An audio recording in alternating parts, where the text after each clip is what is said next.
You mean to tell me that out of every player the Knicks want to go after right now, they want to go after Chris Paul, CP3, who's old AF right now? Honestly, I don't think that's too bad of an idea. What's up, ladies and gentlemen? This is the Prince YouTube PS Compulsion signing in here, aka Prince Anthony, aka that 25-year-old kid with the light squeaky voice. For everyone that's watching my video for the first time, subscribe to the channel. Welcome to the channel. Leave a like on this video. But Chris Paul on the New York Knicks, I know you guys been hearing the rumors, and I honestly wanted to do a rebuild to see exactly how that would turn out if we get CP3 on the Knicks, because in my opinion, I feel like that would be a very interesting and pretty good trade for my New York Knicks. Now, I already know what you guys are going to say. Oh man, the Knicks always going after old players that's past their prime. But although past his prime, a player like CP3 is exactly what the Knicks need to help out a very young core develop and provide that type of mentor leadership to try to help speed up that development process. And on top of that, have you not been seeing what CP3 has been doing in OKC? When he got traded to that team, everybody was like, man, OKC is not making the playoffs, they're not making the postseason, but they have been balling out. Look at Shai Gilgeous-Alexander, bro, CP3 has been doing his thing on OKC. Why not bring that to New York and change the culture? So as a diehard Knicks fan, I wanted to talk to you guys about that, but I was like, instead of talking, why not show you how good and beneficial it may be for CP3 to join the New York Knicks by doing an NBA 2K20 New York Knicks rebuild. So if you guys been living under a rock, the New York Knicks are interested in trading for CP3 this summer, and OKC are actually open to trading CP3. And one reason why the Knicks want to go after the all-star point guard in Chris Paul is because of his leadership. They believe he could change the culture in New York. Frank Isola, he tweets about the Knicks all the time. He said the Knicks, according to NBA sources, have been gathering intel on all-star Chris Paul and could make a run at him this summer. Paul, 34, carries a huge contract, but he's had a resurgent season in OKC and is a proven star. He also was once represented by Leon Rose. That's important right there. But enough talking, it's time to get into this rebuild. It's time for me to show you guys a glimpse into the future as to what might happen if the Knicks gets Chris Paul. So in terms of an NBA champion for the past season, the Los Angeles Lakers win the NBA championship. I expect that to happen in real life. If the season was to somehow continue, the Lakers would definitely be the favorites to win an NBA championship. And if the season doesn't continue, I feel so bad for LeBron, bro. Like, this season, they definitely had a good chance of winning the chip. And here on 2K, they're the champs. But now we get to the offseason and it's time for the NBA draft lottery, and we're definitely gonna get a top 5 pick. I was gonna say a top 10 pick, but we were horrible, so I'm pretty sure we're gonna get a top 5 pick. And after the draft lottery, the Cavs somehow, some way gets the #1 pick in the NBA draft again. That's some BS. The Bulls get #2, and #3 goes to us, the New York Knicks. But before we go ahead and make that trade for Chris Paul, who this rebuild is basically built on, is a Chris Paul New York Knicks rebuild, I decided to shake up the staff. I fired everyone except for my head scout and my CFO. And for anybody that watched any of my rebuilds in the past, you guys know the drill when it comes to hiring staff. Hire the best available, especially when it comes to your coach and assistant coach. My assistant coach, Benjamin Walker, excellent stats, and I definitely wanted a player coach that could connect with the players. I am a huge fan of player coaches. We hired Jason Kidd. He is going to be our new head coach. His stats are pretty good, and I feel like with Chris Paul and Jason Kidd, talk about mentorship for days. My young players should have no problem developing at all. Now it's time to trade for CP, and I want to make this trade as realistic as possible.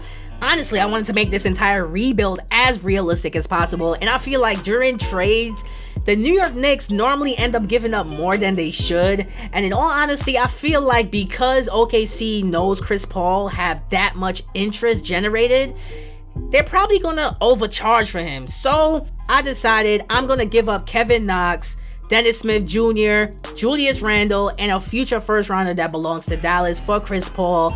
Of course, OKC accepts the deal. Welcome to the squad, Chris Paul. I feel like this trade works out for both teams, and it's pretty realistic because OKC will definitely ask for a future pick, and they'll definitely ask for a young asset. I heard names like Frank Ntilikina, but instead of throwing him in there, I threw in Dennis Smith Jr. and another young player in Kevin Knox. Maybe a fresh start is what he needs because he has not been playing well for the Knicks. Every season, he actually has been declining, and that is not good at all. Julius Randle didn't really have the best season with the Knicks, to be totally honest with you guys, so I'm pretty sure my Knicks do not want to keep him on the squad, but the trade works out for both teams. But now we have arrived at the NBA draft. The first pick goes to the Cavs. They choose Cole Anthony, which is weird because they already have Colin and Darius Garland. They already have a good amount of young point guards. They should have chose someone like Anthony Edwards, who went 2nd overall to the Chicago Bulls. What are the Bulls going to do with Zach LaVine now? Are they going to trade him, or are they just going to have Anthony Edwards come off the bench? I think they probably might have to trade him, but now it's time for us to make our pick. Now, looking at all the prospects available, honestly, I wanted to go with James Wiseman. I want to go with the popular choice, get him on the team. I want to go with either Wiseman or LaMelo Ball or maybe an RJ Hampton, but there's one rookie that I have been looking at as of late, and I feel like he will be the perfect fit on this New York Knicks squad. I hope you guys do not get mad at me for drafting him, but this is my rebuild, so shut up. But bro, this dude is going to fit perfect alongside RJ Barrett, Chris Paul, and Mitchell Robinson. That player I'm talking about is none other than Obi Toppin. So ladies and gentlemen, with the 3rd overall pick in this year's NBA draft, the New York Knicks select my son Obi. Let's go. Welcome him to the squad. He is definitely going to be a great addition. I'm telling you guys, trust me on this one. And I did have another late 1st rounder, and I used it to draft my son Abaji. If you know, you know. That dude is pretty good. And I did have 1 2nd rounder. I used it to draft my son McCord Maker, 7 feet tall, 236 pounds, backup center. And in terms of all my rookies, of course, I'm signing all of them. I'm not letting none of these players go, especially because I need to fill roster spots anyway, so why not sign everyone? But in terms of the team options, or the pending options, well, the pending team and player options, the only player I am deciding to keep on this team is my son Reggie Bullock. Everybody else, their contracts are insane, and I am declining the team options on all of their contracts. No way. We need to clear some cap heading into free agency to see if we could get at least some better players than the ones that we have now. Only reason why I'm bringing back Reggie Bullock is because his contract is only $4 million, and that's pretty cheap.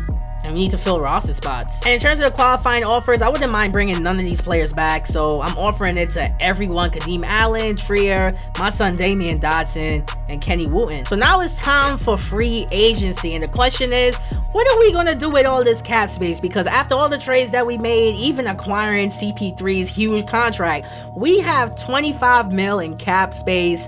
But for this rebuild, because I have to make it realistic, I'm not going to make any splashes during free agency in terms of a top star player, because during free agency, the New York Knicks could never get any good all-stars or star players like Anthony Davis to sign with them during free agency. So to keep it as realistic as possible, we're going to go after players with like 80 overalls and lower. And that's pretty much what we did during free agency, sign pretty decent players. So we brought back Kenny Wooten.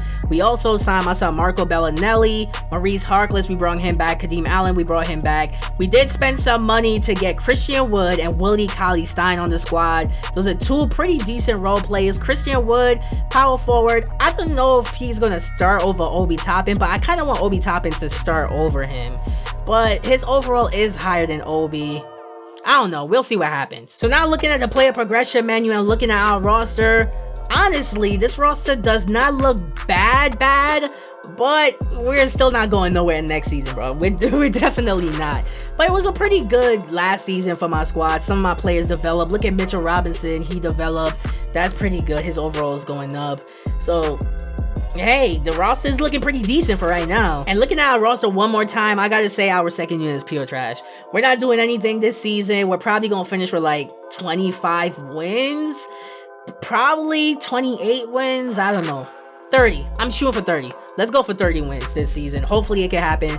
Our starting 5 is not that bad. Chris Paul, RJ Barrett, Maurice Harkless, Obi Toppin, and last but not least, my son Mitchell Robinson. This is a development season, so I really don't care about our record at the end of this season. As long as my players develop well and get a lot of playing time and do their thing, It's not much to complain about. So we're here at the end of the season. Simming our last game against Charlotte, we get the dub. So we won 32 games this season. We reached my goal of winning at least 30 games, so that's pretty good. In terms of the awards, nobody on our squad won an award, which really sucks. That's really bad. But James Wiseman, Rookie of the Year. Wait, Golden State Warriors have him. Oh no. That's why he won Rookie of the Year. LaMelo Ball, Sixth Man of the Year. And looking at how my guys played this past season, I gotta say I'm really proud of them. RJ Barrett averaged 19 points.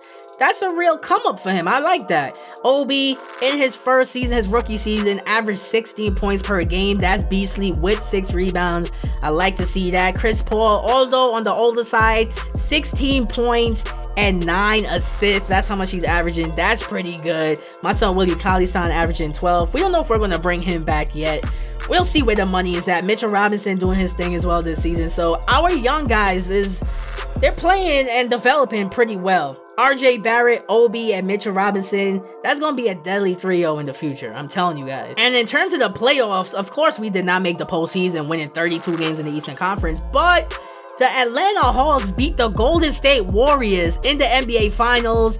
Who do the Hawks have on their team? Like, what? Like, I'm really salty that ATL won a championship before us. That's really crazy. And looking at this Atlanta Hawks team and looking at the box score, they have some pretty good players, but with a roster like this, I really did not expect them to go all the way to an NBA championship, beating Steph Curry, Klay Thompson, and James Wiseman in the NBA Finals. That's kind of hard to believe. But moving on to the offseason, the draft lottery has come, the draft lottery has gone. We have the 8th overall pick in this year's NBA draft. You guys know how I feel about top 10 picks, right? I have to have a top 10 pick. I do not accept anything less, else I basically don't want it. But this year we have the 8th pick and the 18th pick. I'm not accepting anything less than a top 5 pick in this series. So with that being said, I kind of don't want the 8th pick and I don't want the 18th pick as well. So let's see what trades we can find. So we get to the NBA draft and we're looking to trade the 8th pick and the 18th pick. And I have been going through trade offers, but look at this trade that I found, bro. The Phoenix Suns are willing to give me Devin Booker and a future first rounder for my 2 current first rounders. That is crazy right there. Needless to say, I feel like this will be a good trade for both squads because in my heart, I believe that Devin Booker eventually, because he got the max in Phoenix, and Phoenix are not putting together like a good roster around him, I feel like eventually he's going to want a trade from that squad. He's going to request a trade sooner or later. I promise you guys that. I could put anything on it. Booker eventually is going to request a trade. And it looks like Phoenix is willing to trade him to our squad. And like I said a million times, this New York Knicks team is not going to sign an all-star free agent. The only way for us to get someone good is to go out and trade for them. So ladies and gentlemen, I'm gonna do this deal. Like, I would be a fool not to accept this trade, bro. And I hope that in real life, if the Knicks were to ever get a trade package like this, they would definitely do this. The 8th and 18th pick, bro, for Devin Booker and another future first rounder added to that, bro. I'm definitely accepting the deal. Ladies and gentlemen, welcome to the squad, Devin Booker. I promise you guys, this trade is definitely going to do us justice. And I feel like this trade is going to be the key to us winning a championship. But in terms of the draft, although we lost 2 first rounders, or we traded them to Phoenix for Devin Booker, we still had 2 second rounders. I decided to draft power forward out of USC, my son Isaiah Mobley. Welcome him to the squad. And with my second round pick, I decided to draft wingman Kamara. Did I say it right? Kamara, whatever. From Georgia. Welcome him to the squad too. In terms of the rookie signings, of course, I'm keeping both of those guys. I could probably send them to the G League and watch them develop there. But in terms of the pending options, bro, I'm picking up the team options on everybody's contract. Except for Chris Paul, he had that player option. Of course, he's going to opt into that $40+ million deal that he had. Of course, he's opting into that. Who would not opt into that deal? You would be a fool. And in terms of the qualifying offers, I am definitely offering them to all our players. Christian Wood, Kenny Wooten, and Frank Ntilikina. Especially if I could get them at deals this cheap. Oh my God, that would be a blessing for my cap space. Especially Christian Wood, because I know Right now, he's probably going to ask for like at least 14 or 15 mil per year on a multi-year deal. But if somebody were to try to get him or Frank Ntilikina, I think I'm going to match that contract. We definitely need to keep them. And oh yeah, because we did make a huge trade for my son Devin Booker, that means we're going to have to move RJ Barrett's position. In my opinion, they have him at the shooting guard. I feel like he should be a small forward. He plays better at the 3 in my opinion. So I went ahead and changed his position, made him a small forward. And look at that. His overall went from a 79 to an 80. That's dope. And in terms of free agency, this is how we did. Kenny Wooten, we re-signed him to a 1-year deal. Maurice Harkless and Damian Dotson, we brought both of those players back on 2-year deals. Kenneth Faried brought him in on a 2-year deal because we need a backup center. Christian Wood and Frank Ntilikina are the only ones with pretty good deals in my opinion. And the only reason they have that much money is because the Washington Wizards literally tried to sign both of those players, bro. Real BS. I was not allowing that to happen, so I matched their contracts. Welcome back to the squad, Frank Ntilikina and my son Christian Wood. And oh yeah, we had more than 15 players on our roster, so we had to get rid of somebody. I decided to trade Iggy and a 2nd rounder to the Orlando Magic for a future 2nd rounder and a future 1st rounder. I'll take it. But now it's time to look at our player progression and how our players have been developing. And in my opinion, they're doing just fine. Look at all those greens. The only players on the decline are the older players. That includes Chris Paul. Of course, his overall is going down. The dude is getting older, so of course his overall is going to go down. But RJ Barrett, his overall went up. Same thing for Obi Toppin. Mitchell Robinson is looking good. Devin Booker, oh my goodness. This team is going to be special. So welcome to the new season. And our roster, in my opinion, is good enough to get us to the postseason. I feel like we should definitely be good enough to make it to at least the Eastern Conference Finals or the semifinals. I don't mind. But our second unit, not that bad or not as bad as last season. Christian Wood and my son Frank Ntilikina, both of those players are pretty good coming off the bench. And then the starting 5 looks beastly. I am liking this starting 5. Chris Paul, Devin Booker, RJ Barrett, Obi Toppin, and my son Mitchell Robinson. That's a beast team. So the end of the season is here. We won our last game of the season against the Chicago Bulls. And ladies and gentlemen, we won 54 games. I was not expecting us to win that amount at all, but 54 wins, that means we are definitely in the postseason. We have to be at least a top 3 seed. In terms of the awards, nobody on our team won an award, but who cares? We're in the playoffs. And in the first round, we are matched up against the Chicago Bulls. We just beat them in our last game of the season, so I'm pretty sure beating them in the first round would be no problem at all. But before we get to some postseason action, we gotta see how our players did for this past season. Devin Booker, leading scorer for the team, 26 points per game. That's amazing right there. Obi Toppin right behind him with 18 points per game. He's currently injured, but it's a day-to-day injury, so I'm not worried about that. RJ Barrett, 18 points. Chris Paul averaged 14 points and 8 assists. Mitchell Robinson, 11 points, 12 rebounds. This team is looking good, to say the least. Let's see how we do simulating the first round against the Chicago Bulls. It should be an easy series. Right now, the Bulls have a 1-0 series here. Okay, there we go.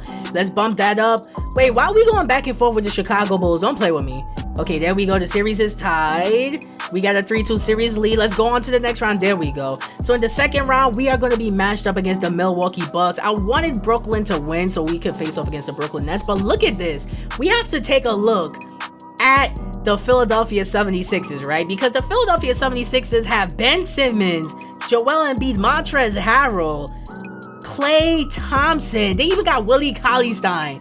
Bro, this Sixers team is looking scary. Like, that was really shocking seeing the Sixers beat the Atlanta Hawks, the defending NBA champions, in the first round. So we have to look out for the 76ers. I'm not feeling too good about that matchup. But for our matchup against the Milwaukee Bucks, I decided that the Greek Freak is going to get guarded by the best perimeter defender that we have on our squad. So Frank Ntilikina, you're up. He has no choice but to shut down the Greek Freak. It's all in your hands, bro. It really is. So let's see how we do against Milwaukee, simulating the round. They won game 1. We got game 2. Come on, let's keep it going.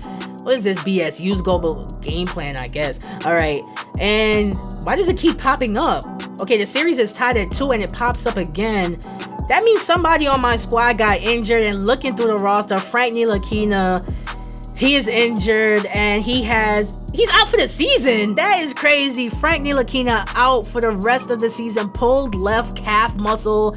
That is crazy. I made you guard Giannis and that's what happened. Out for the season. Giannis beasted on you, bro. He really beasted on you. But hopefully we can win this season.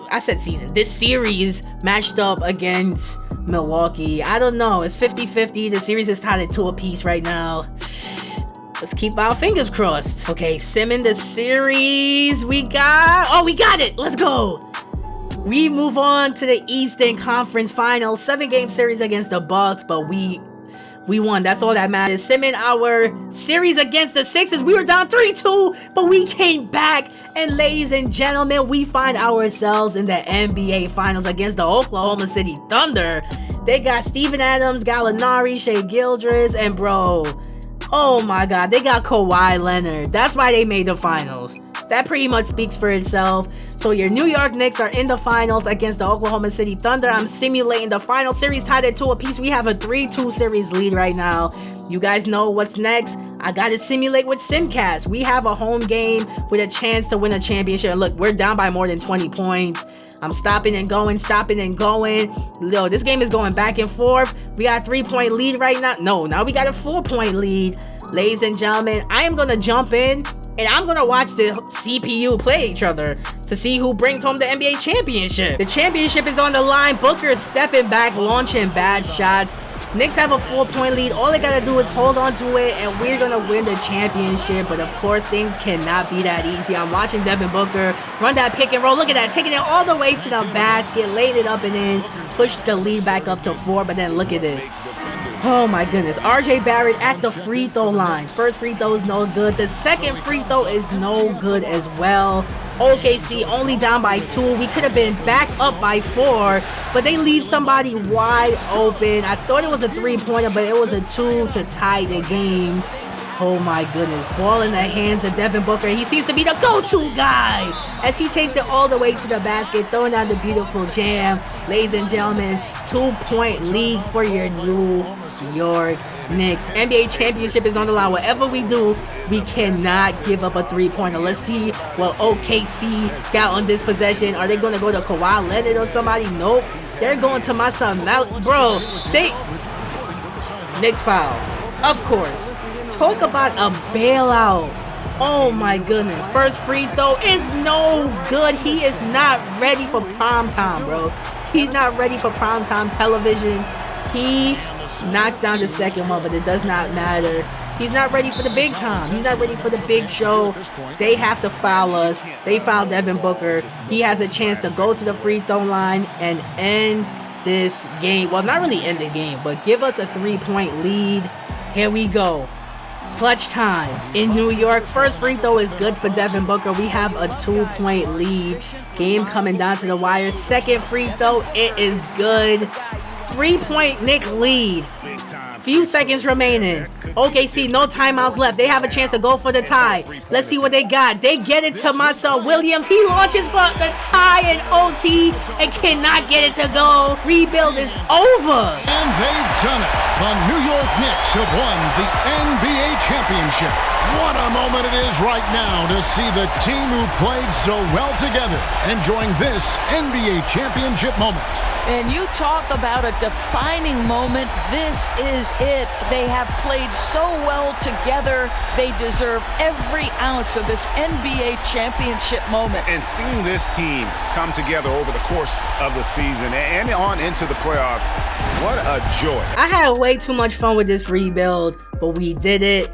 New York Knicks, NBA champions. Because of CP3, it's all because of CP3, bro. If it was not for him, we would not be here as NBA champions. And because of that trade for Devin Booker, of course.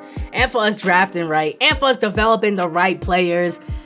Look at us. NBA champs living the life. That's crazy. And my son, CP3, wins a ring before he retires. That's beastly. Hope you guys enjoyed this rebuild as much as I did. And let's be serious for a second, though. In terms of Chris Paul actually going to New York, will the Knicks win a championship within the next 2 seasons because he joined? No. But I'm pretty sure within a couple of seasons after that, probably like another 3 seasons or so, if the New York Knicks made the right decisions, which I really don't know about because my team's been making bad decisions for years, but if they make the right decisions after they get Chris Paul, develop the right players in the right way, I feel like we have a chance to compete and at least be relevant again, bro. It's been a long time since the New York Knicks have been relevant, and that's what I really want for my squad right now. But leave your comments in the comment section below. Tell me what you guys think about CP3 possibly going to the New York Knicks. Tell me what you thought about this rebuild. Also, leave a like. Make sure you subscribe to the channel. And make sure and click one of those playlists on the screen to check out some of my other content because my content is lit. My content is fire. I'll see you guys in my next video or my next rebuild. This is the Prince of YouTube, signing out.